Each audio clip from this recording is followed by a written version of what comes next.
Olá pessoal, estamos de volta com o nosso Destrava o Podcast e mais uma vez nesse dia maravilhoso com um episódio sensacional e não diferente das últimas vezes, aliás agora todas, ao meu lado minha amada esposa Renata Gomes. Olá! Ela que também vai abrilhantar esta tarde. E temos um convidado, não é isso, Natinha? Isso, diferenciado, um convidado especial. Um convidado diferenciado que nos dá a honra, a alegria de, representando esta terra maravilhosa, trazer aqui a sua energia e o seu diferencial, que nós vamos falar muito nessa tarde. A inteligência. Com ele, com a gente, quem é que está, Natinha?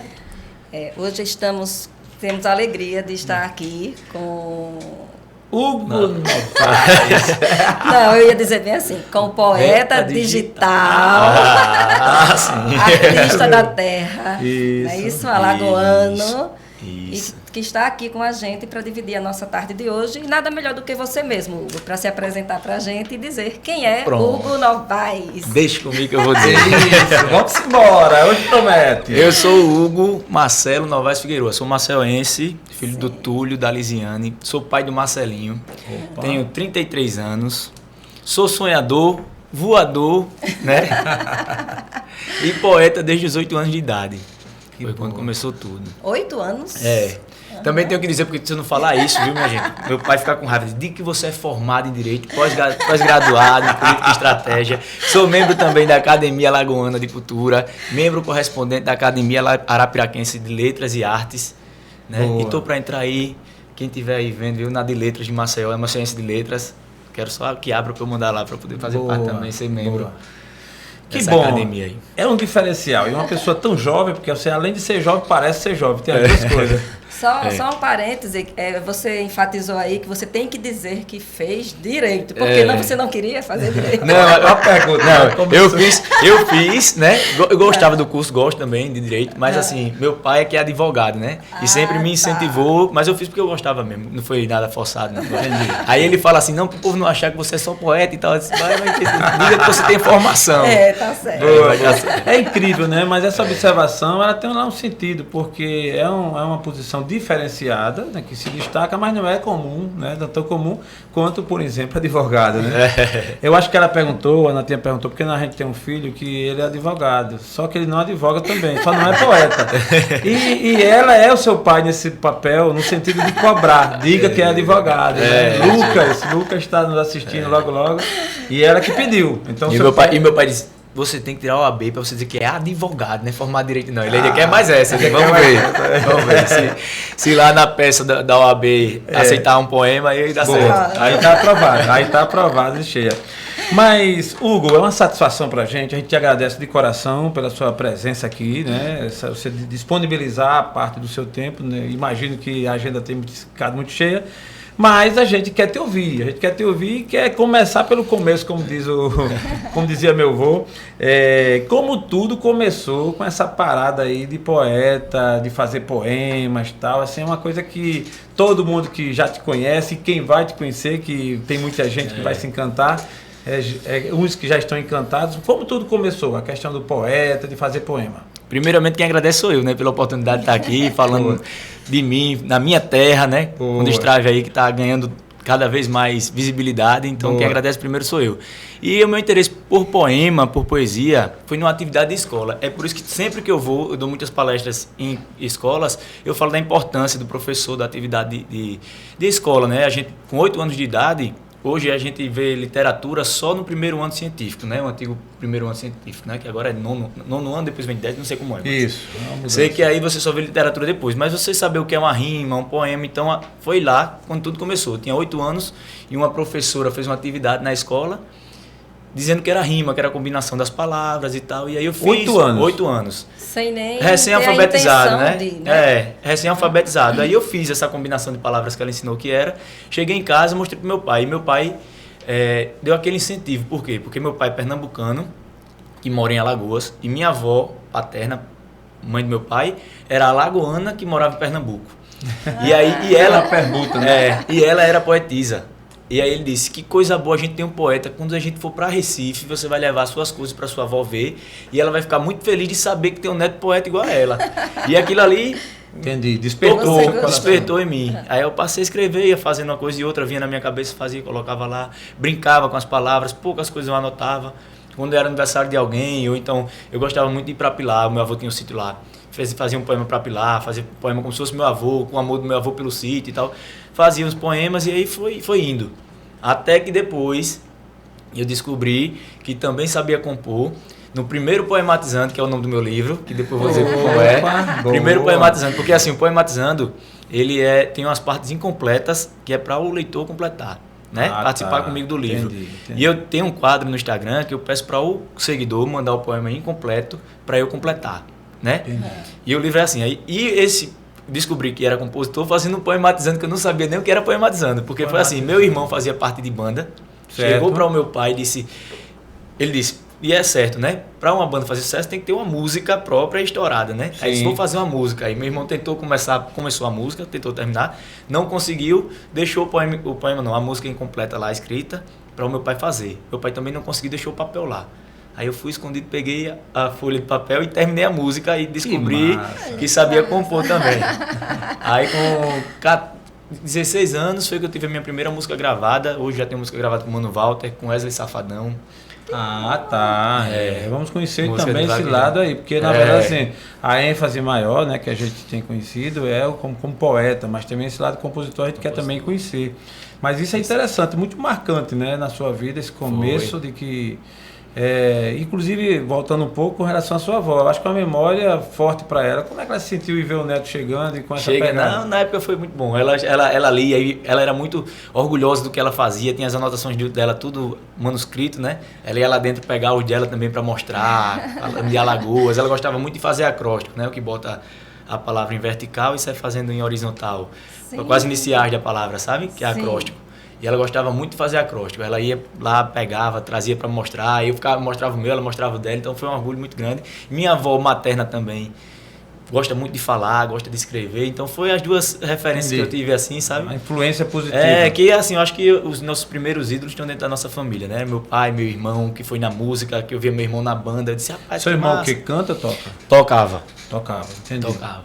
Eu até participei de banda depois com Banda Loha, Banda O Reino, com o Jaime que estava aí, não sei se ele está mais aí no ao vivo, mas participei de banda também, por causa do meu irmão. Aí, assim, esse incentivo familiar eu acho que é muito importante. Hugo, antes da gente aprofundar um pouco mais da tua história, poema, a priori a gente pensa que é só jogo de palavras e tal, mas tem uma técnica, assim, cientificamente, como é que a gente pode classificar quando a pessoa realmente se sente ou passa a exercitar ou exercer o papel de poeta? Assim, o poema é aquilo que você escreve e toca, né? A poesia não está só no poema, a poesia está no quadro, a poesia está na escultura, está naquilo que faz você sentir algo positivo, algo bom. Então um quadro pode ser uma poesia. Uma escultura pode ser uma poesia, uma música é uma poesia. E o poema é a poesia escrita, né? Só que também não é preciso ter rima. A rima é só um enfeite, um adereço da poesia, do poema, entendeu? O poema, se for alguma coisa escrita profunda, que lhe tocou, é um poema escrito, entendeu? Entendi. E também pode ser poesia. Porque eu acho que por isso que tem alguns poemas que ele nem sequer rima tanto, né? Mas ele toca. Mas toca. E é poema, é poesia. E para você elaborar assim, um poema, assim, o que é que você leva em consideração? Como é que você se inspira para criar um poema, assim? Foi até bom, porque assim, meus versos, talvez tenha sido até essa sua pergunta, na questão estrutural. Isso, mais ou menos. Porque existem várias modalidades, né? Tem o soneto, tem o acróstico que eu falei, tem o decassílabo. Esses são poemas metrificados, né? Boa, isso é bom porque assim, desmistifica para nossa audiência que não é uma coisa tão comum, para entender que isso não é uma coisa tão fácil assim, não é porque chegou e, lógico, tem alguém que pode ter inspiração em algum momento, mas para você exercitar, como você vem, né, você hoje trouxe isso para a sua vida, né? Você se sente, você exercita isso, então tem que ter uma técnica. Eu gostei, queria que você falasse um pouco mais disso aí, para a gente entender mais profundamente. Aí o decassílabo, ele é aquele decassílabo é porque ele é metrificado e a décima, com frases que a décima são 10 sílabas tônicas, né? A última sílaba é a 10ª, né? Por Certo. exemplo, vou dar um exemplo aqui de um mote, né? Se um dia eu deixar de ser vaqueiro, vou chorar com saudade da boiada. Aí é um decassílabo. Só que é até a última sílaba tônica. Se um dia eu deixar de ser vaqueiro, aí vai dar no 10º. Vou chorar com saudade da boiá. É o 10º também, a 10ª sílaba. Entendeu? E é metrificado. Os poetas do sertão que fazem isso de uma forma de repente, né? Que fala, tanto é que chama de repente, né? Eles fazem isso ali de improviso. Eles fazem a maioria nessa métrica aí. E fazem de uma forma meio que como é que se diz? Instintiva. Ele canta, nem sabe, mas se você for pegar, inclusive eu tenho um poema falando isso, se você for pegar e transcrever isso, você fica impressionado, porque o cara faz ali no repente, faz no improviso e sai tudo metrificado. A 10ª sílaba tônica, Sim. Todas as frases são 10 sílabas tônicas, entendeu? Acaba na 10ª sílaba tônica. Então tem a metrificação. O meu poema que eu faço, que você perguntou, é poema de versos livres. Eu não tenho uma métrica certa. Entendeu? Eu fico mais livre para poder fazer. Aí quando eu vou fazer, me pedem para fazer de algum tema, eu tenho que estudar sobre o tema, passo o dia lendo sobre aquilo, aí depois no outro dia eu vou começando a fazer, vou montando devagarinho e fica muito melhor para mim eu ter esse estilo, porque eu não fico preso. Por exemplo, o Braulio Bessa é um cara que tem muita métrica nos poemas dele. Você vê que é um poema mais matuto, porque já vem do repente, né? Esse poema eu percebi mesmo, eu tive olhando. Fica muito mais bonito, né? Fica muito mais audível. Você escuta isso, poxa, que massa, que fica tudo montadinho direitinho. Só que pra mim fica mais fácil você fazer versos livres, porque você fica mais livre e a criatividade pode aflorar mais leveza. Aí eu faço uma pergunta bem, talvez até, é que eu não entendo, né? Começa a falar, tá batendo um papo aqui, um que entende com a gente que não entende. Então isso é que é bom, porque aí o nosso ouvinte começa a aprender a partir disso, a gente provoca. O repente, que é aquele repentista, pode se considerar um poeta ou, no caso, é outra linha de atuação, de trabalho? Não, eles são poetas. São poetas. Né? Como os compositores também são poetas. Ah, tá. São poetas e de mão cheia, viu? E de mão cheia. Aí você me perguntava, você é fã de algum poeta aí? Meus ídolos são os repentistas do... Entendi. Porque são os caras, por exemplo, tem o Leonardo Bastião, eu sempre falo dele. Certo. Um cara de uma sabedoria, eu acho não, certeza, é Deus que manda o dom. O cara não sabe escrever, não sabe pra escrever, não sabe escrever como diz Matuto, não sabe escrever um osso em um copo. Entendi. Né? E o cara dá lição de vida num poema, o cara sem saber escrever, tem tudo na cabeça, é coisa absurda, é o cara que nasceu com um dom. Absurda. Ou entre o poema e a composição de uma música, assim, o que é que você prefere mais, assim? Eu acho assim, eu acho que é empate, né? Não vou dizer que eu gosto mais de música, porque assim, quando você faz uma música e vê alguém cantando, é uma sensação que não dá para descrever. Da mesma forma que é uma sensação que não dá para descrever quando você vê alguém se emocionando com um poema seu, né? E hoje eu tô mais para o lado do poema, e o poema sou eu que declamo, as minhas músicas não sou eu que canto. Então tá me dando mais prazer o poema. Mas, assim, não tem como a pessoa dizer que vai ter uma sensação melhor, sabe, do resultado. Entendi. Mas se percebe, como você bem colocou, o poema como você declama, então digamos que você vive mais intensidade, né? A cada momento, a cada evento que você se apresenta. Aí eu faço a pergunta, a sua primeira composição, já que a Natinha puxou para esse lado da composição, a sua primeira composição, você tem lembrança, ficou marcado, muito forte? Primeira música que você compôs? A primeira música, essa que foi que eu completei, era uma música tão besta. Falava de uma minhoquinha, olha, a minhoquinha, olha que nome que música besta. Meu irmão começou e eu lembro dela, só que a primeira música gravada foi gravada pelo Zé Neto, que é amigo meu, tá tocando aqui, ainda hoje canta. Boa. Era uma banda chamada Soberanos de Forró, eu tinha 16 anos, aí levei a música pra ele gostou, gravou. Chorar e beber, era um forró, assim, falava, estilo da época, né? Sim. E era, vou beber e chorar, por isso eu vou beber, eu vou chorar. Eu vou virar a mesa, eu vou me embriagar. E era um forró massa, uma introdução da sanfona que fez o Heré do acordeon também. Boa, cara bom, danado. Boa. E aí foi a primeira música gravada, foi essa, pelo Zé Neto. O Natinho, ele deixou um gostinho na boca aqui. Foi? Eu acho que ele canta também, Ele canta também. Próximo episódio, Hugo Novaes cantando. Faz a sanfona, né? Vamos arrumar a sanfona. Ô Tom, anota aí pra você não esquecer. Vai ficar um bocado de coisa pro próximo programa, já tô vendo. É verdade. Aí você falou assim que você faz palestras também, né? Faço. Aí você trabalha palestras voltadas às escolas. Eu estava vendo algo você relacionado à depressão, né? Isso. Me chamou a atenção. Além do projeto do Poematizando, a gente tem 2 palestras, né? Uma motivacional, que é Sonhos e Rimas, que aí a gente roda o ano todo em escolas públicas. O que chamar a gente vai fazer, na verdade, né? Sim. Já fui para Goiânia, da palestra de Goiânia, já fui para São Paulo, Garanhuns, fora do estado, foram essas basicamente. Mas por aqui no interior a gente roda muito com essa motivacional. Lancei até aqui em Maceió, no teatro e tudo. E a outra, que é esse projeto mais bonito e mais importante que eu acho, não que o outro não seja, porque a gente falar de sonhos é a melhor coisa do mundo. Eu falo muito de sonho e acredito que é a chave da vida da gente, a gente acreditar no sonho e correr atrás de realizar o sonho, porque é o que dá sentido à vida da gente. Mas a importância de salvar vidas é uma coisa pesada, né? Sim. E esse depressão não rima com coração é o que a gente lança na maior, assim, dá mais ênfase a ele em setembro, porque é o Setembro Amarelo, né? E aí a gente tem um acompanhamento de um psicólogo que vai com a gente para a palestra, dá a palestra dele também junto da minha. E é bem legal mesmo e a gente tem resultados muito bacanas. Por exemplo, a gente foi uma vez para um interior e numa escola lá a gente conseguiu descobrir que uma aluna lá estava no princípio de depressão, que ia ter já começando a se mutilar, a automutilação. Caramba. E ela, depois da palestra, teve a palestra do psicólogo, teve a minha, quando acabou a minha palestra, que eu faço uma dinâmica, eu peço para pegar um papelzinho, escrever umas coisas, ela pegou o papelzinho dela, levou para o psicólogo, e ali a gente descobriu que ela estava no início. Rapaz, Isso e é podia se sensacional. agravar. Isso não tem preço, não. Não tem preço, não tem preço. Mas estamos hoje no Destrava Podcast com o quadro Artistas da Terra. Pelo sorriso dele já sei E não é diferente de todas as vezes essa alegria nossa, esse clima, essa sinergia, né? E a gente quer aproveitar e te pedir, não esqueça de se inscrever no canal, dar o seu like, ativar o sininho e fazer seus comentários. Hoje a gente tem vários comentários, você pode fazer lá, viu? Nem tudo pode ter resposta, mas comentário terá, entendeu? Mas você falando ainda, Hugo, sobre as suas sem áudio, peraí, rapidinho, deixa eu ver aqui. Ah, tá. Tu consegue ver aqui? Tom consegue. Tá sem áudio aqui, o que é isso aqui? Tom. Será que fecha aqui e abre de novo? Como é que faz? Tom. Calma aí. Isso, Tom, faz esse favor, Tom. É o nosso... Então... Será que rolou aí, Tom? Logo agora. Qualquer coisa aqui. Porra, eu acho que foi Voltou, vê se voltou aí. Foi ele a propósito que tirou o áudio, né? Muito bom, muito bom.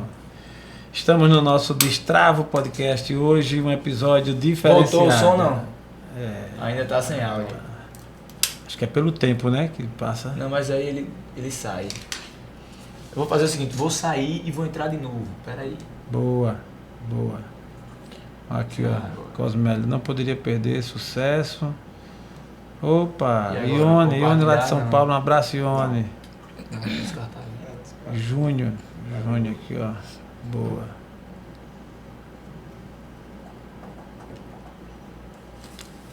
Vou aproveitar aqui. Silmara. Edson.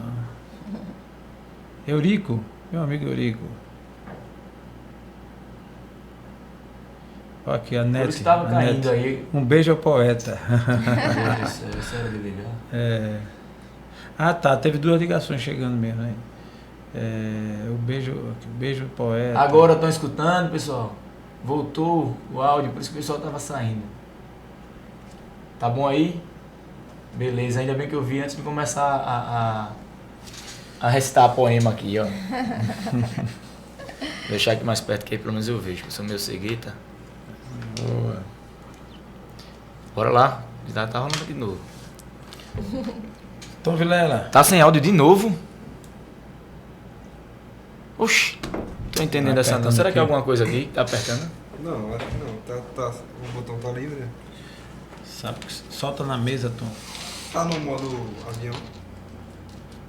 Será que é isso?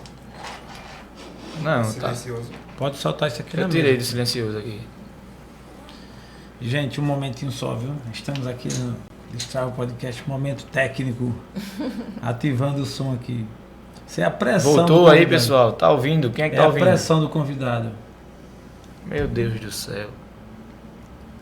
O Gelson tá pegando. O meu tá pegando o som. Tá pegando pra alguém aí? Ô Tom, se colocar isso aqui e soltar na mesa, não facilita não? Caiu de novo o áudio, estão dizendo. Estou entendendo essa não.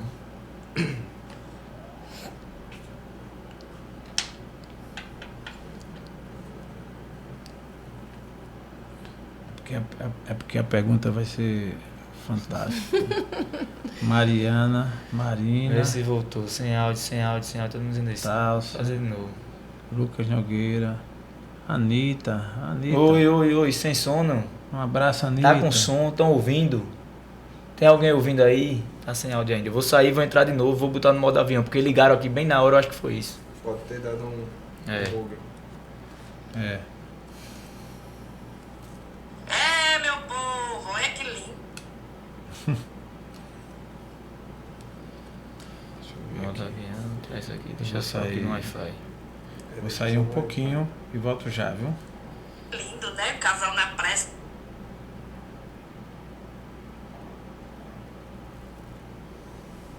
Aconteceu isso com ela, André? Foi. Olha, na hora Dele do também pega. ficou sem. Vamos ver agora se dessa vez dá certo.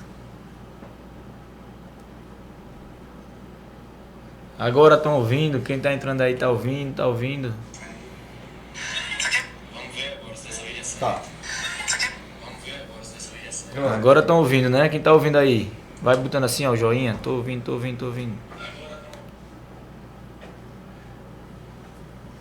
Beleza. Voltou o som. Se sair, vocês avisem, viu? Valeu. Bora. Na andamento aqui, eu não sei nem o que estavam falando mais. Vitão, tá aí, Vitão? Beleza. Bora. Tarde do poeta. Isso. A galera tá fechando aqui. Tarde do poeta.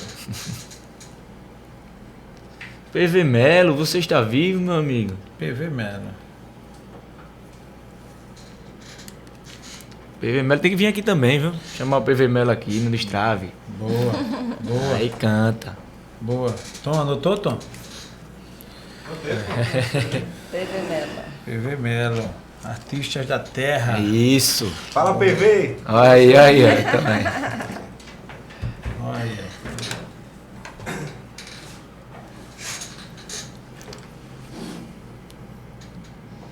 E dando continuidade. É, Bora, Tom. bora. Bora. Tá ok. Bater a claquete aqui. Simbora. Sabe mais ou menos. Sabe? Não, vou chamar para se inscrever. Aí manda ver. Boa.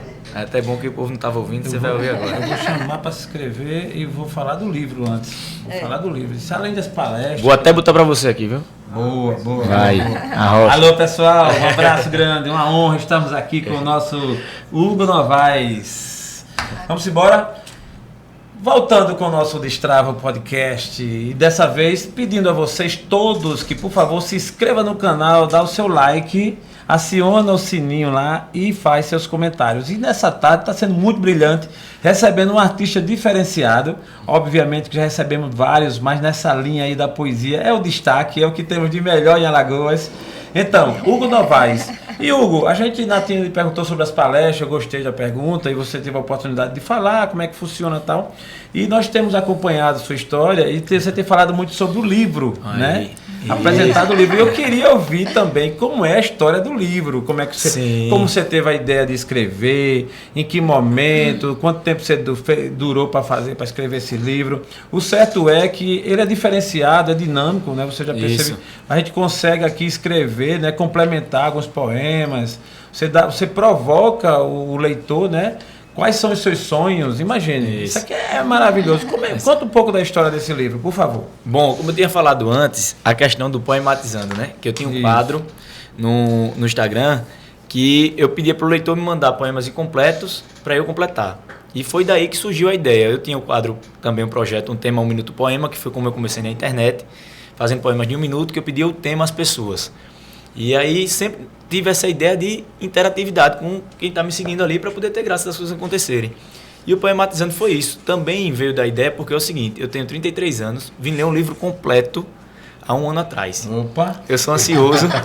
Eu sou mais de escrever do que de ler. Momento sinceridade, né? Isso não é todas as pessoas, não é todo mundo que tem essa série, mas gostei, isso mesmo. Isso mesmo, sou escritor, poeta, compositor, mas nunca fui de ler um livro completo. Por quê? Porque eu leio o livro, pegava o livro, lia a Parava primeira pela metade metade. toda de uma vez só, e cadê voltar mais? Que eu não conseguia voltar. Eu já conheci pessoas assim. E antes tarde do que tenho um amigo, nunca, né? eu tenho um amigo meu que faz isso.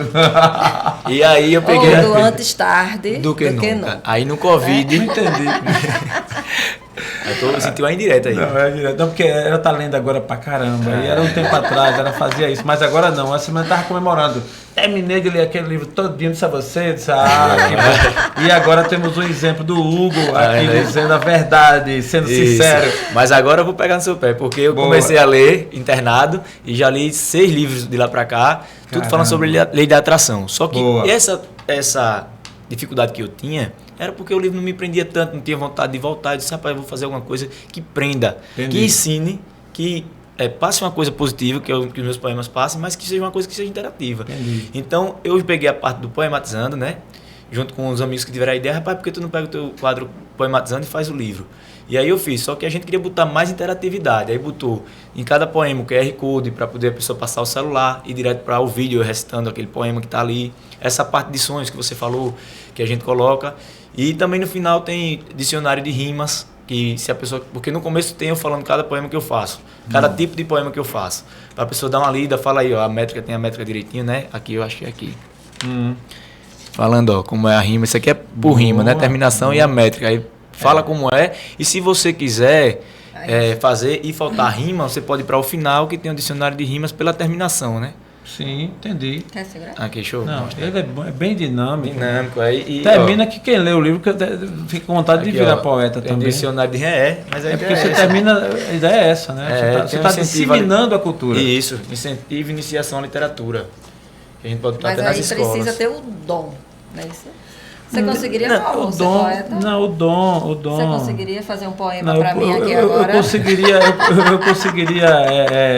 fazer uma poesia do Hugo para você. Entendeu? Eu vou ler o livro, vou ler o livro e vou fazer isso aí para ver se revigora casamento. Revigora. Eu acho que essa questão do dom é assim. Mulheres, adquiram o livro do Hugo, adquiram e façam o seu esposo ler para vocês. Isso. Boa. E essa questão do dom, eu acho assim, que tudo a gente exercitando, a gente consegue fazer. Só que quem tem o dom vai conseguir ir além um pouquinho, né? Mas o poema mesmo, você exercitando, você pegando, entendendo a métrica, qualquer um faz. Né? Pode ser que você não faça o poema, que faça todo mundo chorar e tal, mas você vai conseguir fazer poema. E o poematizando tá aí para isso. Eu choro, amor, eu choro. Vamos combinar aqui. Então, aí a partir daí você decidiu escrever o livro. Esse livro foi lançado já, como é assim? Como é que você... O início, quando você começou a partir do que você colocou, mas escrever mesmo, você apresentou, faz como foi e faz quanto tempo? Comecei escrevendo, depois da questão da escola e tal, eu ia para o aniversário, aí tinha alguém que eu queria homenagear, eu fazia, ela, rapaz, que arretado. E aí, porque assim, eu sempre falo que tem uma chave na minha vida que é a diferença do sonho para a meta, né? Quando a diferença é a seguinte, direção, né? Quando o seu sonho é questão de direção, ou questão de, que agora não, peraí, deixa eu lembrar, é questão de direção ou uma questão de tempo. Tempo e direção, né? Tempo e direção. Porque se for uma questão de direção, se você não tiver direção para realizar o seu sonho é só um sonho. Mas quando você achou a direção para realizar o seu sonho é questão de tempo, deixa de ser um sonho e passa a ser uma meta. Boa. Né? Entendi, e aí quando eu comecei a escrever, eu disse, é isso aqui que eu gosto. Fui crescendo e cada vez gostando mais, essa parte artística eu também gostei muito. E eu disse, eu preciso achar um jeito de tornar meu sonho uma questão de tempo. E corri atrás. Aí comecei a escrever mais músicas do que poema, porque na época não tinha rede social. Eu tenho 33 anos, comecei com 14 anos, 20 anos atrás a internet era discada. Aí não tinha isso, Poema era só na biblioteca. E música não, estava no rádio, estava na TV, estava em todo canto. E eu pensava, não, é pela música que eu vou conseguir. Então eu comecei a escrever muita música e tinha música que assim, eu fazia jogo de palavras que o cara dizia, isso não é comercial não, porque você está falando uma coisa que o povo não vai entender. Entendi. Mas aí eu fazia músicas comerciais também. E eu vi que eu tinha essa vocação também para escrever as coisas mais profundas, parar para pensar, para refletir e tal. Aí quando foi em 2000, e continuei sempre escrevendo meus poemas, fazendo música. Entrei em banda, como eu falei, na Aloha, tal, fui compondo, mandando música para outras. Teve Saint-Tropez de Pernambuco, gravou música minha, Eric Bruno, filho do Amado Batista, gravou música minha. Aqui a Moda, o Reino, gravaram músicas minhas também. Júnior Mendes, o Zé Neto, que era soberano de forró, gravou música minha. Foi um bocado de gente que gravou. Bom. E aí eu tava nesse ramo da música quando em 2016 tive uma polêmica contra a vaquejada. E eu fiz um poema de apoio à vaquejada, porque a vaquejada, além de ser a cultura, né? Sim. Cultura nordestina, né? Gera mais de 700 mil empregos. E aí Nossa. o pessoal que não entendia o que era vaquejada de verdade, querendo acabar sem entender o que era vaquejada. E aí eu peguei a minha formação em Direito, fiz um poema em formato de petição, defendendo a vaquejada, mostrando massa, que realmente velho. porque realmente antigamente tinha uma imagem errada da vaquejada por maus tratos, porque era uma coisa muito bruta, uma coisa muito rústica. E hoje já está completamente diferente, tudo dentro das leis, tem juiz de bem-estar, tem tudo bem acompanhado, então é diferente. Então eu me senti à vontade para poder defender, porque é a cultura nordestina que gera muitos empregos e é uma coisa muito grande, além de ser esporte e tudo. Tem um baleiro que está vendendo uma bala ali, tem um cara que está vendendo uma bebida, tem um cara que está no curral. Então é muita coisa que acontece. Aí me despertou a pergunta, tu corre vaquejada? Corro vaquejada também. Vaqueiro. E meu avô gostava, meus tios gostam. Aí eu fiz um poema defendendo a vaquejada. Aí aquele poema viralizou. Aí eu disse, rapaz, olha aí, ó. Um caminho de deixar de ser... Achei a direção de realizar meu sonho. Pela internet. Eu disse, gostei da direção e gostei da meta. Você realmente, quando acha direção. Quando acha direção, né? É a questão de... Quando você está sem direção, seu sonho é só um sonho. Entendi. Quando você acha direção, a distância passa a ser de tempo. E ele passa a ser uma meta. Boa. Isso é uma reflexão muito positiva. Aí você sabe para onde vai. Agora já sabe diz alguém que para quem não sabe para onde vai, qualquer caminho serve. Aí esse tempo compondo, no caso aí, esse tempo compondo eu estava achando que a direção é pela música. E quando de repente a surpresa veio que a direção era pelo poema, porque tinha gente que consumia, aí já era outra fase, já tinha internet, viralizou o meu poema. Aí eu disse, eu tinha uma página que eu guardava, que era um arquivo para mim. Que eu botava lá, era Reposta Biscoito da Sorte. Eu repostava tudo que o pessoal botava na hashtag Biscoito da Sorte. Eu repostava lá para poder pegar como inspiração para uma música, para um poema, alguma coisa. Aí eu disse, eu vou transformar essa página numa página de poemas e vai ser um tema, 1 minuto poema. Os seguidores vão pedir o tema, vai ser 1 minuto porque o Instagram só disponibiliza 1 minuto e um poema. E aí eu fiz um poema, o primeiro tema escolhido foi de amizade. Aí eu tinha 800 seguidores nessa conta. Quando eu fiz esse poema de amizade, ele viralizou. Numa tarde eu saí de 800 para quase 12 mil seguidores. Eu digo, é aí mesmo. Boa. Aí foi quando que foi Luana Piovani repostou na época, e tinha uma outra página que era grandona, tinha uns 2 milhões de seguidores, quando ninguém tinha 1 milhão, que era a Janete e a Estranha. Eu acho que derrubaram essa página porque era a imagem de um personagem de um ator, né? E aí também repostou, aí subiu rápido, aí eu continuei fazendo e até hoje estou aí fazendo poema. Só sucesso. E surgiu aqui, Foi. Consolidou com o livro. Com o livro. Também já tinha lançado um e-book, né? Mas esse aqui é o filho material, o primeiro filho material é esse aqui, impresso. Hugo Novaes, nosso artista da terra. Eu não sei se seria pedir demais, já que esse livro é de poema, né? E assim, obviamente que você citar um poema aqui para sua audiência e para nossa audiência. Vamos tá aí vai ver, ó. Tem 174 pessoas agora. Fique à vontade para você fazer o que o seu coração mandar sobre isso, mas é uma honra para o Destrava Podcast. Já que eu estava falando de sonhos, dessa questão de direção, vamos fazer um poema sobre sonhos, né? Boa. Fala o seguinte, por favor. Sua vida é um barco, você está no leme. Seu sonho é o destino, se o motor parar, reme.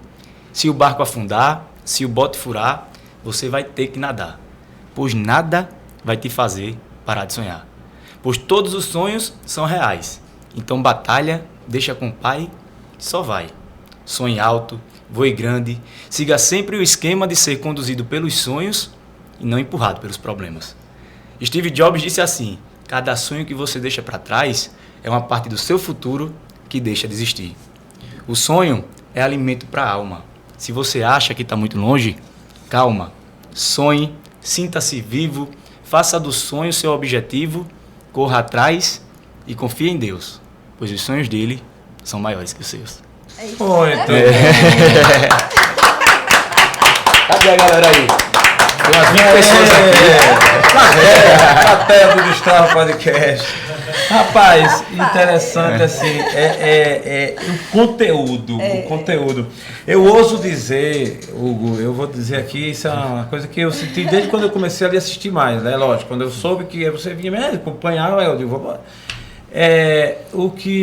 a palavra que eu diria para definir o seu trabalho é a palavra chamada inteligência. Obrigado. Lógico, inteligência mesmo, porque, gente, isso é inteligência. Lógico. É você fazer essa composição. Primeiro você tem que ter conteúdo. Imagino que quando você fala do sonho, da forma como você colocou, você deve ter os seus, né? Isso você vive, né? Isso não é apenas, não é um papel que a pessoa representa. Obviamente que termina sendo pelo trabalho que você exerce, mas mais do que um papel que está no seu coração. É assim? Verdade, com certeza. É uma missão. É uma missão. De verdade. E isso faz a diferença. Faz a diferença e é o que vai lhe garantir longa vida, né? Vida longa nessa trajetória. Os que estão na pista, os que perduraram, os feitos para durar, são exatamente aqueles que pegam do seu sonho e traz como uma missão. E vai-se embora. É assim? É verdade. Agora, uma pergunta... Tem uma frase de Paulo Coelho que eu citei esses dias que é interessante, só para completar o que você falou. Fala assim, o mundo está nas mãos daqueles que têm coragem de viver e correr o risco dos seus sonhos. Eu acho que é isso. Quem tem coragem de correr atrás de sonhos, que batalha lá, e daqueles que sabem diferenciar o fracasso da desistência. Porque muitos confundem a desistência com fracasso. Desiste, diz fracassei. Né? Na primeira porta fechada, desiste e fracassei, mas não. Desistiu. Entendi. E é diferente o desistir do fracasso mesmo. Às vezes a gente precisa desistir do caminho que não é aquele ideal para ir para o caminho certo, e dessa forma você não está fracassando. Você está desistindo no sentido daquele momento, mas o sonho está de pé. Com certeza, tem que ser assim. Isso é muito bom. Agora, só para desmistificar um pouco o entendimento, você foi chamado e classificado como poeta digital. Isso. Né? A gente vive uma era extremamente digital, tecnologia, e tá a nossas portas aí tem um assunto que a gente nem sequer entende muito, que é o metaverso, enfim. Mas essa palavra ou essa citação como poeta digital, ela se dá a quê? Aí você traduz aí para a gente. Em que sentido? Esse codinome, vamos dizer assim, poeta digital, esse título, eu recebi quando fui chamado, depois que eu fiz o projeto Um Tempo Minuto Poema, que teve esse poema da amizade viralizado, vieram outros de tempo, de sonhos, e aí foram cada vez viralizando mais, até que chegou os produtores do programa É de Casa, que acharam interessante e me convidaram para ir para lá, para o É de Casa, que é da Globo, né, que passa sábado de manhã. Lógico, um programa legal. Que é a Cissa, que tem um bocado de apresentador lá. Sim. E aí eu fui e ainda tive 6 aparições lá, fui 6 vezes para lá, tudo isso por videoconferência. E assim que apareci lá, ela falou, temos nosso poeta digital e tal, e dali para frente pegou e né? ficou, foi. Não, interessante que foi um batismo, digamos assim, condizente, né? Porque, como você bem colocou, imagine, você sempre participou da rede social, você conseguiu interagir, né? Inclusive teve inspiração para fazer o livro até com essa interação com... Então tem tudo a ver com o poeta digital. Tudo a ver. Né? Gostei, eu disse, rapaz, coisa boa, vai ser isso mesmo. E ele é tão digital, gente, que ele está aqui hoje num podcast. Podcast é coisa digital mesmo. Digital uma mesmo. Rádio digital, coisa nova, né? isso. Coisa nova, né? Hugo, e antes de dar continuidade, você ser chamado para participar desse programa da Globo, né? Assim, que sensação é essa, né? De vocês ser aqui de Maceió, como você diz, né? É daqui de Alagoas, de Maceió, assim começou, e você ser convidado para ir para a Globo. Qual é a sensação? Assim? Ali foi... Ela quer fazer Calma, pessoal. Fala aí, Hugo. Ali foi uma virada de chave na minha vida. Quando eu disse, né? Vai ser através dos poemas, aquela questão de direção tal dos sonhos. Quando eu cheguei, disse, rapaz, vou estar rede nacional fazendo meus poemas. Eu disse, foi uma realização gigantesca. Impressionante. Quem conseguiu dormir? Que eu tive que acordar 6 horas da manhã, porque o programa de manhã, para poder testar conexão, essas coisas, falar com o povo. Quando eu estava lá testando... Isso é de casa, né? É de casa. Aí eu lá conversando... Fala só do de casa. Aí do nada quem pega o celular, eu fazendo teste, a Cissa Guimarães. Diz, Hugo, tudo bom? Não sei o que. Daqui a pouco eu ando Furtado falando assim, meu Deus, eu tô sonhando. Imagina. Mas foi bom demais, uma visibilidade gigante. Por mais que passe de manhã e o público não seja o público que bate com o público do meu Instagram, que é um público mais jovem, e sábado de manhã não é o mesmo público que está assistindo televisão, mas sempre foi um público que interagiu demais. Toda vez que eu fazia participação lá, subia 2.000, 3.000 seguidores, rapidinho assim, que é o pessoal de lá do É de Casa, né, da Globo. É o reconhecimento do nosso trabalho. Isso. É isso. Bom demais. É muito gratificante. A pergunta que a Natinha fez é exatamente nessa linha, da sensação que a pessoa passa a ter em dar essa elevada, né? Essa subida de degrau. Esse reconhecimento, né? Acho que é isso. Aqui É a realização. Aqui na Terra, em Alagoas, você já vinha, né, nessa fase crescente. Você falou do projeto, eu até assistindo, falou de um projeto que você fez em Alagoas. Foi o que você já citou? Não, porque tem um outro que eu também tenho que dar andamento, até esquecendo, que é Alagoas em verso e prosa. Certo. Que eu vou nas cidades, por enquanto fui em Pilar, foi a primeira, que eu tô comecei no final do ano passado e dei uma parada para voltar agora no início do ano. Que eu vou na cidade para falar da parte histórica, parte cultural, parte de culinária, parte de folclórica e tal. E aí eu passo por todas essa parte, por exemplo, da parte histórica. Eu fui lá em Pilar, fui na igreja lá, por exemplo, Pilar teve várias curiosidades. A última pena de morte do Brasil foi aqui em Pilar, eu não sabia. Dom Pedro passou por Pilar e para Dom Pedro passar tiveram que construir uma ladeira. A ladeira de pedra lá foi construída só para Dom Pedro passar. Mesmo? Foi. Então essas coisas aí eu não sabia, fui para lá, até eu me surpreendo, fico sabendo mais da história do meu estado e no final de tudo faço tipo um programa, mostro tudo no programa, depois jogo no meu Instagram e no final de tudo eu faço um poema sobre a cidade resumindo tudo isso que eu vi lá. Né? A parte da culinária, a parte turística, a parte histórica e que oportunidade, cultural, né? Enriquece muito, né? O seu muito. vocabulário, o seu conhecimento. Muito. E o bom é que você está explorando bem a nossa terra. É isso. Nossa terra. Mas uma Alagoas. curiosidade que eu acho arretada é que Jararaca, a música mais cantada do mundo, o compositor é de lá de Pilar, que é aquela Mamãe eu quero, mamãe eu quero, mamãe eu quero, mamãe Jararaca, é de lá de Pilar. Jararaca. É, Rapaz, compositor. eu tenho um amigo que chama a sogra dele de Jararaca. Eu acho difícil. Nem toda sogra. Nem né? toda sogra. Então, o Jararaca é o que? É o compositor? Era o compositor. Tá. Eu pensei que era ela. Que massa. São curiosidades, são aprendizado, é conhecimento, tudo isso vai fortalecendo, né? Então, esse projeto você pretende girar Alagoas toda? Alagoas todo, fazendo nos 103 municípios, eu sou 103. 102, né? 102, 103. Nessa casa. É. 102. Tá dentro da magia, eu acho que é Isso, 102. Isso. E você vai fazer Maceió, Maceió explora também. muito, né? Você está sempre aqui, essa pegada turística aqui. Isso, Maceió tem um projeto que falei da história dos bairros, né? Já falei de Benedito Bento, de Jacintinho, já falei Bebedouro, que são mais históricos, né? Já falei uma parte, aí eu acho que Maceió vai ser uma coisa maior, porque é muito grande e cada bairro tem uma história diferente. Boa. Aí, Hugo, a gente combina praticamente, assim, coincidentemente, com o projeto do Destrava Podcast. A gente está lançando um quadro que é Orgulho da Minha História. E a gente quer priorizar a gente de Maceió, Alagoas, mais precisamente Maceió, e a gente fez um percurso já nos bairros. E a gente quer pegar exatamente as histórias daquelas pessoas mais simples mesmo, pessoas que realmente são vitoriosas, são vencedoras, que largaram, que conseguiram subverter a sua realidade de vida, saindo de um ponto mais escasso, mais difícil e dando uma melhorada. É aquela pessoa que tem lá o seu mercadinho, que tem lá a sua loja, que conseguiu montar o seu negócio, que conseguiu ali no bairro crescer. E essas são as pessoas que vão estar aqui no nosso podcast. Muito bom. Com esse quadro chamado Orgulho da Minha História. Muito massa. Que o orgulho da história, não importa a que nível seja, contanto que a pessoa tenha orgulho. E a gente percebe, no seu caso mesmo, você tem orgulho da sua história, né? Graças a Deus. Tem assim. Pelo que está fazendo aí. Aí você está aqui ocupando os dois quadros, né? Orgulho da Minha História e Artista da Terra. É o cara, né? É o cara. É bom, você pode botar nos dois aí. Bota nos dois aí. Tu viu aí, Tom, como é que vai ser a capa do nosso episódio? Mas você bota assim, orgulho da história do Artista da Terra. Tá anotado, orgulho da história do Artista da Terra. Hugo Novaes, poeta digital. Fechado.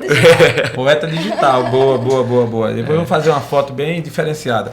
Mas, Hugo, nós temos aqui algumas perguntas a fazer e momentos ainda marcantes, mas a gente quer aqui chegar meio que... Aqui é o eixo principal, é o meio dos nossos bate-papo. Hugo foi 6 vezes para de casa. Foi, 6 vezes para de casa. Né? Isso dá um destaque, obviamente, você conseguiu ser, né, assim... e além do mais, né, recentemente, rapaz, interessante que eu cheguei no trabalho, onde eu chegava, rapaz, você viu aquele cara lá no programa, né, do Domingão, eu disse, agora é a hora, né? Que pergunta, né? A pergunta que não quer calar é, Hugo, como foi a sua chegada lá naquele programa em que deu aquele beijo memorável, né? Como foi aquilo lá? Quem te convidou? Eu tava feliz achando que não ia perguntar esse negócio aí. que mais sai aí é isso, o povo tá tudo perguntando. Você acha que a gente ia deixar de graça? Todo mundo tá escutando aí? Estão escutando, o som tá saindo aí? Boa, boa. O cara tá enrolando para não...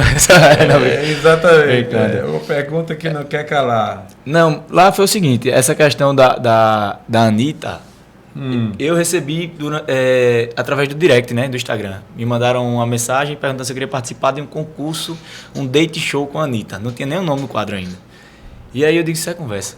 Isso era uma sexta-feira de noite, eu antes de dormir fui mexer no celular para ver o que é que tinha de mensagem, porque sempre aparece negócio, questão de contratação, de poema, tal, essas coisas.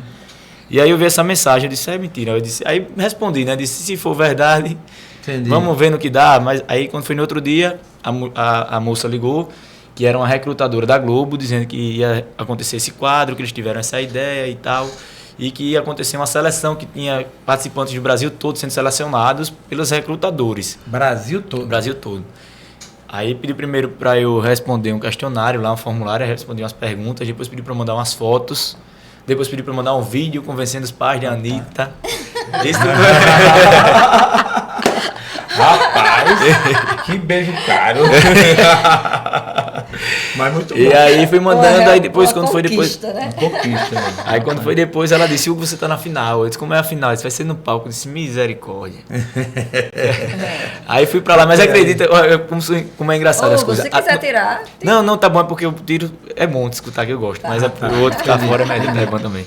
Aí, até na véspera da viagem, eu cheguei pra minha irmã e disse, tu me escreveu em alguma coisa do Luciano Huck? Porque o Luciano Huck não tem uns quadros lá, né? Que ele faz surpresa pro povo, né? Mas porque eu tô achando estranho demais esse negócio de namorado pra Anitta, Anitta pega quem quiser. Foi melhor do que fazer uma casa, viu? Fazer a casa. Se a Anitta pega quem quiser, isso é conversa. Aí disse, não, ninguém escreveu pra nada não. Aí eu cheguei lá, me levaram pro camarim, aí cheguei lá no camarim, tinha um telão assim, telão não, um espelhão bem grande na frente. Eu disse, ele tá aí atrás me vendo. Isso é algum quadro daquele de composição. Não tinha um quadro que o compositor ia pra lá e chegava lá, entrava um artista cantando a música da pessoa. Disse, alguém me escreveu algum quadro. Então até aí era meio que surpresa. Eu achando que era alguma conversa, né? Porque para fazer um negócio para enganar o povo, ele é ligeiro. O Luciano Huck faz bem feito, lógico. O cara chega lá sem saber de nada quando é surpreendente. Aí, quando chegou depois, os dois participantes chegaram e ficaram no mesmo camarim que eu. Aí foi quando eu passei a acreditar que era mesmo. Mais dois? Mais dois, um paulista e um carioca. Quero nem saber quem são. Tudo bem. Eu prefiro o Hugo. Aí veio as produtoras lá, a questão de roteiro, né? Para perguntar dizer como é que ia acontecer, ver o que é que a gente ia falar, depois veio o figurinista, ver como é que tava de roupa e tal, para não mostrar marca, essas coisas. Aí depois entrou lá. Aqui também a gente faz isso, viu? Cadê o esparadrapo? Aí foi quando aconteceu, eu entrei lá e tal, e foi como o povo viu aí. A pergunta. Não, o nosso poeta é um cara muito extrovertido, mas nessa hora ele baixa e Mas, cara, sinceramente, é um quadro muito interessante e o motivo é muito simples, né? A Anitta é uma pessoa de renome, enfim, ela tem o talento dela, ela tem a carreira dela, mas até aquele momento, porque naquela hora ainda estava concorrendo, né? Assim, até... Não, ali não sabia de nada, não. Não sabia de nada, não. Tanto que foi cortado lá, na edição, eles tiraram uma parte que o Luciano Huck fala com ela, Anitta, você não precisa beijar. Mentira. Foi, você... Não. Mas eu achava, mas ele não falou assim como se fosse... Entendi, tô brincando. Ele falou como se fosse aberto mesmo, porque eu até pensei que fosse pra lá, ele falou, você não precisa, se você quiser, você pode apertar na mão, você pode dar um abraço, pode chamar pra jantar. Ela disse, Luciano, aí é que eu vi que ela sabe que ela domina a situação, ela sabe fazer. Ela disse, Luciano, o Brasil me vê passando rodo em todo mundo. Eu agora tô fazendo o Brasil me esperar, beijar, e eu não vou beijar, eu vou beijar, e ainda vou beijar vendada. Caraca, aí eu isso. Todo mundo lá gostou dela. Ela sabe fazer, sabe conduzir, né? Ela sabe conduzir, né? Sabe. Agora é verdade que tu ficasse nessa hora rezando assim, fazendo...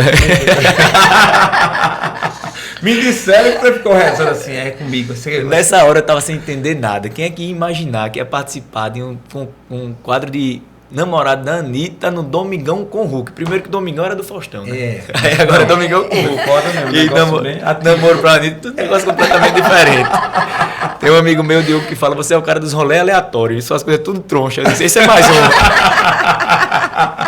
Eu disse, essa parte eu vou deixar reservada. Eu disse, esse é mais um rolê aleatório aí, que eu participei. Você ficou muito empolgadinho com essa história, viu? Eita! Eu tô vibrando pelo... Tá muito empolgadinho. Fecha os dentes. Não. É assim, pessoal. É porque eu fiquei muito... O cara ficou assim, famoso e tal. Eu tô vibrando por ele. Rapaz, aí eu vou explicar essa parte do rolê aleatório. Teve na Copa, teve um concurso do Fantástico. Pra quem fizesse a melhor versão da música Taça na Raça, da Globo, aquela. Sim. Lembro. Ia ganhar, quem ganhasse ia ter a sua versão passando nos intervalos dos jogos da Copa. Caramba. Eu peguei e mandei pra lá a minha versão e apareceu o meu vídeo no Fantástico. Aí eu tocando triângulo e cantando a minha versão. Aí já é um rolê aleatório, né? Eu do nada aparecendo no Fantástico tocando triângulo. O cara nasceu pra aí isso, já é um. velho. Aí outro, que ninguém nunca soube, foi gravado o início, né? Fizeram pelo menos o teaser, só que a gente passou 4 dias gravando. Era um documentário misturado com reality, uma coisa toda diferente. Lá em Manaus, na mata mesmo, na floresta amazônica, Sim. com o Dr. Hollywood, aquele Dr. Ray. Aí Sim. foi eu, o Mário Yamazaki, que era juiz do UFC, um cara chamado Sérgio Bertolucci, que é educador físico, estourado aí no YouTube também, Everton Rosa, fotógrafo. Aí foi uma equipe, como é que chama? O elenco, né? E eu fiz parte disso. Eu disse, rapaz, eu participei de reality na Floresta Amazônica com o Dr. Hollywood, quadro de beijo com a Anitta no Domingão com o Hulk, Rapaz, concurso de música no Fantástico, tudo é um rolê aleatório, eu tô dentro. Essa é uma pergunta para uma resposta rica. A gente perguntou, muito bom, cara. Agora, ainda voltando, né? Sem querer, porque a gente não vai ficar aqui nesse assunto, que a minha mulher já me puxou beliscão aqui já. Mas é uma pergunta que não quer calar. Eu vou parafrasear a sua pergunta, né? Você perguntou a sensação, né? Que sensação de ser visto a primeira vez e tal, assim, ser visto pro Brasil todo é uma coisa. Mas ser não é um visto... amigo seu que tá curioso. Não, saber? exato. Isso, olha, a pergunta que você pediu para eu fazer, ele tá aqui, eu vou fazer. Não tem nada a ver comigo. A sensação de beijar a Anitta. Se você quiser, pode deixar pro próximo. Deixar pro próximo, pode deixar pro próximo. Fica cenas pro próximos capítulos. Cara, mas... Agora o pós é que tá sendo interessante, né? Porque eu não sou, antigamente eu chegava nos cantos e o pessoal dizia, faz um poema aí. Todo canto que eu chegava, faz um poema aí. Agora onde eu chego assim, e a Anitta? Meu Deus do céu. Faz um poema.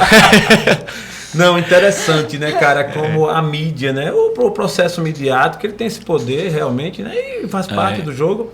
Eu acho que tem um lado muito positivo também, porque queira ou não queira, o seu nome vai ser sempre lembrado. E o bom é isso, é que na verdade tem esse componente, que há uma, né, assim, termina que reflete, reverberando a mídia dela e tal, e ao mesmo tempo o seu talento. O bom é isso, é porque se você fosse um cara desprovido de conteúdo, isso aí seria um fogo de palha. Isso. Entendeu? Isso aí seria mais como, na verdade, você já tem um trabalho antes. Então, isso é um durante e o depois, meu amigo. Não tenha dúvida que você vai seguir avante. É isso que é interessante. Na verdade, foi uma grande brincadeira, né? Que eu aproveitei justamente para isso, para trazer pessoas, pessoal que está chegando aí agora, para saber quem é o poeta, para que eu possa mostrar o que eu gosto de fazer, levar o bem para as pessoas. É realmente o que você falou. Não, e eu vou dizer a todo mundo, eu sou amigo do cara que beijou a Anitta. Só basta isso. Eu sou amigo dele, tá? Aí você diz assim, ele também é poeta. Vai lá ver. Ah, tá. Mas também é poeta, né? Vai lá ver os poemas dele que você vai gostar. Muito bom, muito bom. Mas, Hugo, a gente ainda, por mim, cara, acho que pela Natinha também, a gente passava aqui a tarde toda, né? Mas você também tem compromisso, então. Mas a gente ainda quer saber um pouco sobre você. E no nosso episódio, na nossa gravação, a gente sempre faz a todo convidado uma pergunta, 2 perguntas, na verdade, que elas são reveladoras. Para revelar e a gente conhecer um pouco mais quem senta aqui, com quem a gente está batendo papo, a nossa audiência, que graças a Deus tem crescido e vai crescer muito mais com esse episódio, vai crescer mais ainda, né? Então, a pergunta é, a gente classifica aqui o momento sombra e o momento luz. O momento sombra é aquele que o nosso convidado vivenciou de um momento difícil da vida, né? Seja qual for, cada um com a sua história, com a sua trajetória, com a sua jornada, mas qual foi o momento sombra do nosso poeta Hugo Novaes? O momento sombra da minha vida foi quando as obrigações começaram a chegar e eu achava que tinha uma meta e ainda tinha um sonho. Naquele papo que a gente falou. Entendi. Né, que a diferença de uma meta para um sonho é a direção e o tempo. Né? Eu achava que tinha a direção compondo e ainda estava muito longe. Eu precisava de resultados porque meu filho ia nascer. Meu pai me cobrando para estudar e me dedicar mais a essa parte profissional, essa parte dos estudos. E eu querendo viver o meu sonho, só que ainda não tinha uma direção para transformar meu sonho em uma meta. e tinha que cumprir as obrigações. Meu filho estava para chegar e aquilo ali foi me dando uma angústia, eu sem saber o que fazer, tinha que estudar e tal. Porque, querendo ou não, a gente tem que cumprir as obrigações da vida da gente. Lógico. E ali eu estava ruim, as coisas ficando ruim mesmo, pesada, eu com medo de ter que desistir do meu sonho, para poder, porque no começo da minha palestra tem um texto que eu fiz e eu mesmo narro o texto e passa no telão, né? Com as imagens com esse texto de fundo. E o início desse texto fala assim: a vida atropela sonhos. E tem vários sonhos atropelados pela vida. É verdade. E o meu, por pouco, não foi. Né? E aí foi um momento sombrio. Eu tinha um carrinho, tive que vender o carro para pagar a escola do meu filho. Entendi. Fiquei de pé. Né? No outro ano, Deus mandou, porque eu sou um cara de muita fé. Boa. E agora eu vim descobrir minha fé e deixei minha fé ainda mais forte com a lei da atração. Porque a lei da atração é você ter fé, né? Lógico. Cada um sabe no que acredita. Tem gente que acredita que a lei da atração é o universo que dá. Eu acredito que é Deus que dá. Boa, e é você boa. que atrai com o pensamento e com a fé. Pensamos iguais. E minha fé sempre foi muito forte, porque, por exemplo, nesse ano eu vendi o carro, paguei o colégio do meu filho. No outro ano eu tive que... Aí não sabia o que fazer e apareceu um amigo meu vendendo um apartamento, eu consegui fazer, ganhei uma comissãozinha ali que ele, por ser de bom grado, me deu e eu consegui completar a escola do meu filho. Boa. Só que aquilo me deixava angustiado e esse foi o momento sombra da minha vida, foi esse, que eu estava com medo de ter que abandonar meus sonhos Entendi. para poder cumprir com as obrigações. E seria mais um sonho atropelado pela vida. E eu falo sempre isso, a gente tem que arrumar um jeito de não deixar que a vida atropele os sonhos. Rapaz, E seu filho hoje está com que idade? Marcelinho hoje está com 9 anos, jogador de bola fina, quem joga é ele. Que massa. Estudioso. Um beijo, Marcelinho. Beijo, Marcelinho, te amo, viu? Capaz, isso. Jogador. Não, aí é o motivo da minha vida, o amor da minha vida é ele, é tudo por ele. Rapaz, que lindo, que lindo. E esse assim, vendi o carro para pagar a escola dele, depois tive esse perrengue para pagar e não me arrependo não, porque o bicho é estudioso, né? E pelo filho a gente não tem que medir esforço não.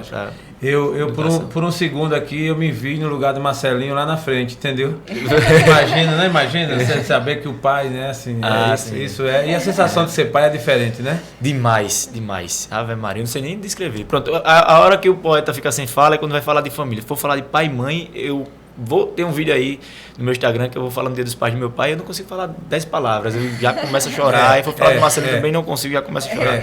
Porque é só sentir, não consegue descrever. Pode descrever para tirar de dentro, é mais difícil, né? Não consegue não. Mas é assim, o seu momento sombra é realmente comovente, ele toca mesmo.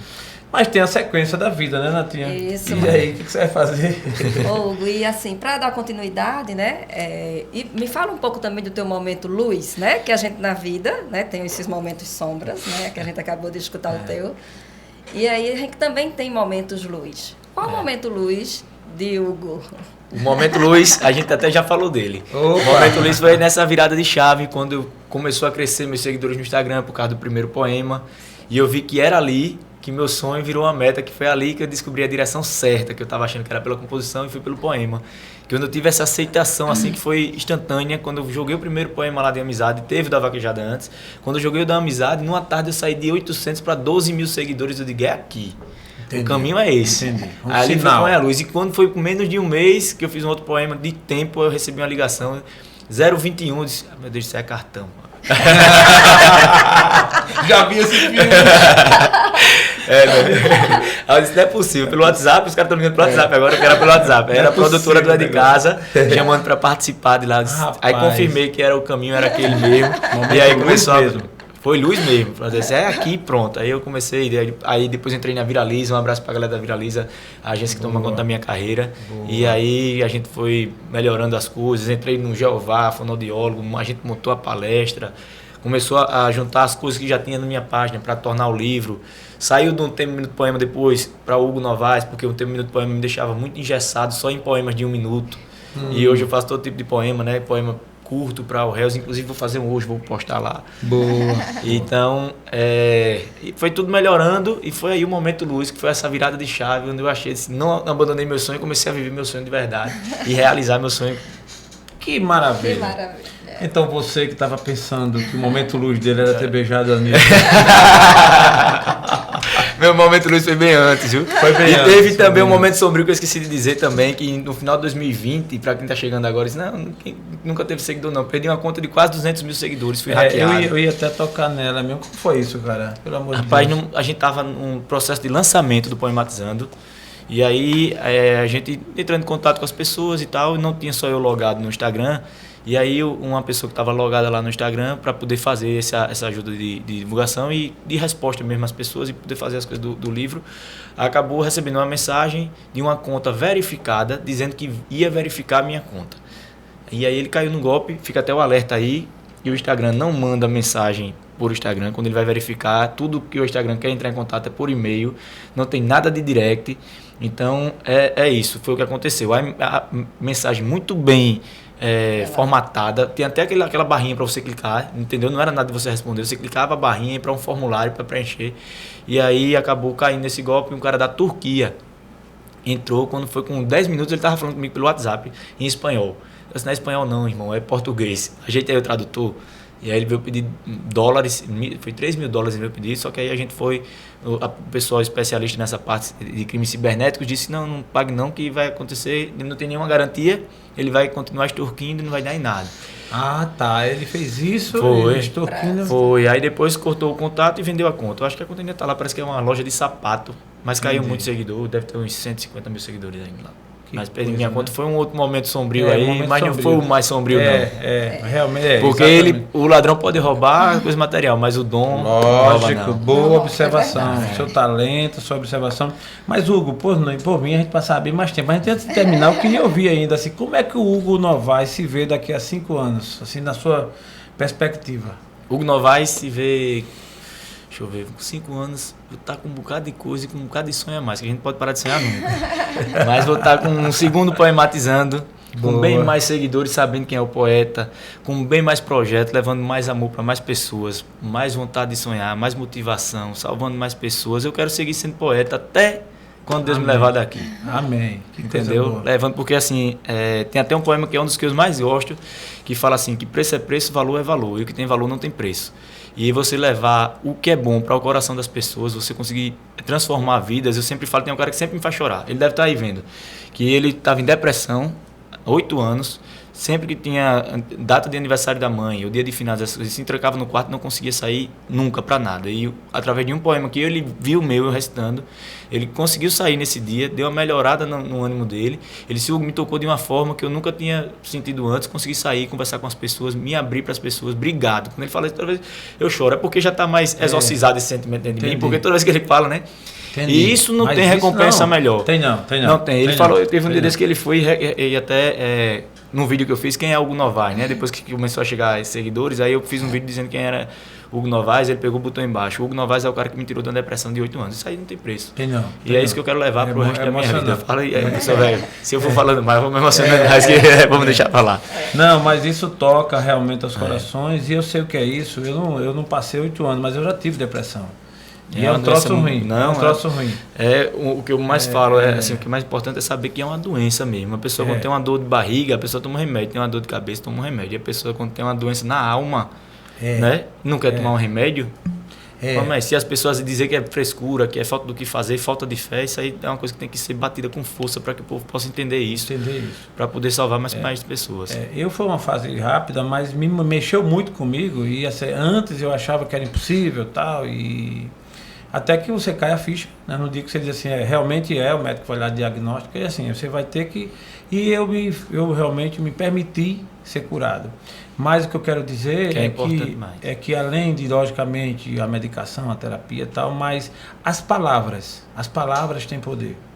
Né? Então, uma das formas da cura é a palavra. E no seu caso, o seu ofício permite isso, de levar a palavra, né?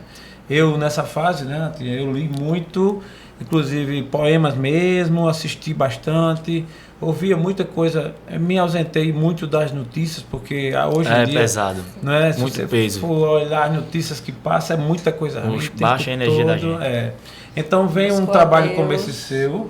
Buscou a Deus. Busquei muito a Deus. Demais. Eu quero, assim, entre outras coisas que você passou pra gente aqui, esse lado seu da fé, eu acho que é um diferencial. Com e certeza. É o que faz a diferença na vida da gente, né? Com certeza. Porque imagine que esse seu trabalho requer inspiração. Sempre. Se você não tiver um motor, né, um dínamo, uma força lá dentro que gere essa motivação, essa inspiração, como é que fica? Como é que você vai fazer o poema, né? Não vai, Né? não vai. Então, eu gostaria, né, a Natinha deve ter alguma coisa mais, mas eu gostaria de passar a palavra para você fazer os seus agradecimentos, fazer suas considerações, mandar uma mensagem aí para sua galera, para o público do nosso Destrava Podcast. Vamos mandar. Foi uma Tô olhando mais alegria para muito cá do grande. que para ali. Tem que olhar para ali. Também. Então, Hugo Novaes, por favor, com a palavra. Posso encerrar com um poema falando sobre gratidão? Ô, rapaz, por favor. Então vamos fazer assim, deixa a Renata terminar, que aí eu finalizo com o poema, tá certo? Boa, Não, pronto. boa. Tá, então agradecer mais uma tarde aqui no Se Destrava o podcast que chegou para destravar as vidas, e agradecer a presença de Hugo Novaes. Você me tocou Obrigado. quando você falou em sonhos. Eu tenho sonhos e eu estou acreditando nos meus sonhos e eu vou Tem que seguir. persistir. É E isso. insistir Isso. nos meus sonhos. Isso. Muito grata, uma tarde muito enriquecedora. Assim, você foi maravilhoso aqui. Obrigado. Que Deus abençoe a sua vida e que Amém. você continue assim, iluminando as vidas, iluminando as pessoas e fazendo bem. Amém. Amém. Marcelinho, né? Mas- Isso. Eu também vou fazer o seguinte, para terminar com chave de ouro, eu vou fazer meus agradecimentos e a palavra fica com você e vamos, Tom, fechar com a última palavra. Você agradece tudo e fala o seu poema e a gente fecha, ok?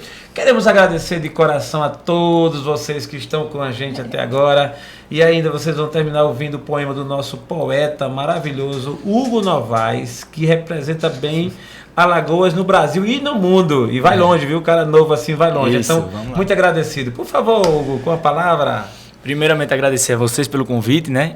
Dizer que a gente ter gratidão nunca é demais. A gratidão é quando você mostra que você é merecedor de tudo aquilo que você recebeu e mostra a Deus que você pode receber mais porque você é um cara grato. E eu fiz um poema falando sobre gratidão que fala assim, ó: ter gratidão é saber reconhecer, é ser humilde, é ser humano, mas nem todo ser humano sabe ser. É chegar onde se quis, sem esquecer de onde se veio, agradecer o que se tem, sem comparar com o que é alheio. Assim eu creio. Já pensou você acordasse hoje e só tivesse aquilo que você agradeceu ontem? A maioria teria quase nada, pois ninguém nunca agradece bastante. Agradecer pelo emprego, pela saúde, pela morada. Agradecer pelos amigos, por ter ao lado a pessoa amada. Agradecer por ter pais e pelas broncas dadas por seus pais para a sua educação. Agradecer o esforço de quem te ajuda é a mais linda forma de gratidão. Acordou? Agradeça por mais um dia. Se vai dormir, agradeça pelo conforto dos seus aposentos. Se vai comer, agradeça pelo alimento.